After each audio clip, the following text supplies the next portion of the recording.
اداس لڑکی اور نیک دل پری۔ ایک باغ میں ایک ننھی لڑکی بہت ہی اداس کھڑی تھی۔ اس کے دوست خوشی سے وہاں پر کھیل رہے تھے اور اس کو بھی اپنے ساتھ کھیلنے کے لیے بلا رہے تھے، لیکن وہ کسی سے بھی کھیلنا نہیں چاہتی تھی۔ ایک نیک دل پری یہ تمام صورتحال دیکھ رہی تھی۔ اس نے اس لڑکی سے پوچھا کہ تمہیں کیا پریشانی ہے، میں تمہاری مدد کر سکتی ہوں۔ اس لڑکی نے کہا کہ میری ماں اس دنیا میں نہیں ہے اور مجھے اس کی بہت یاد آ رہی ہے اور میرا کسی بھی چیز میں دل نہیں لگ رہا۔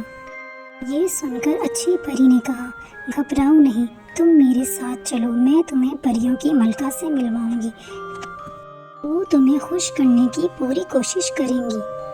ننھی لڑکی کا سن کر پرستان کی ساری پریاں اس کے قریب آ گئیں اور ارد گرد جمع ہو گئیں اور بہت خوش ہوئیں۔ پریوں کی ملکہ نے اس کا بہت ہی خوبصورت مسکراہٹ کے ساتھ استقبال کیا۔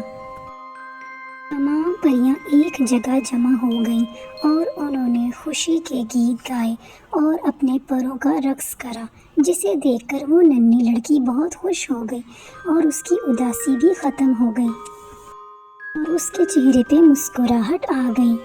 آخر میں اسے تمام پریوں نے الوداع کہا اور اس کو اس کے گھر تک چھوڑ دیا اور اسے کہا، جب بھی تم اداس ہو ہمارے پاس چلی آنا۔